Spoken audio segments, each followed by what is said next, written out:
Локалната самоуправа на Виница ќе им исплати на доверителите 20 милиони денари, со што вкупната задолженост на општинската буџетска сметка ќе се намали за половина. Советот на општината на последната седница даде согласност враќањето на парите да започне од идната недела, а на повикот, што беше објавен пред околу 2 месеци, 22 фирми пријавиле вкупни побарувања од 28 милиони денари. Станува збор за отплата на долгови што се натрупувале во изминатите 2 децении, од кои најголем дел се кон градежната фирма Пелагонија.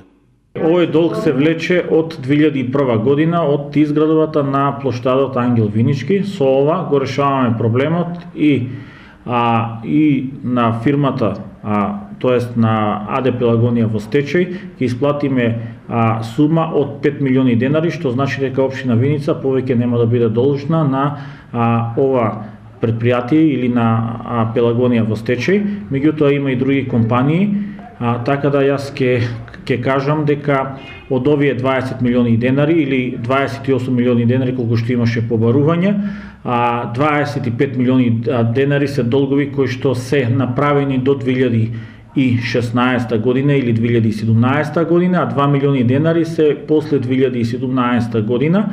Актуелната локална власт во Виница наследила долгови и неплатени обврски и кон акционерското друштво Електрани на Македонија.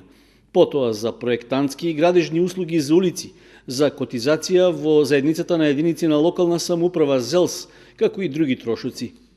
Во меѓувреме, направени се преговори со сите доверители и освен со една фирма, со сите други е постигнат договор за целосна исплата на долговите.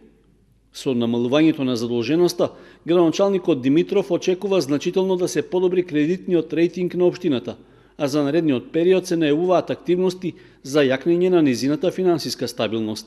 По расчистувањето на дел од долговите, обврските кон доверителите од буџетската сметка на општина Виница ќе изнесуваат нешто повеќе од 20 милиони денари, од кои половината се трансфери за проекти што ги финансира Светска банка.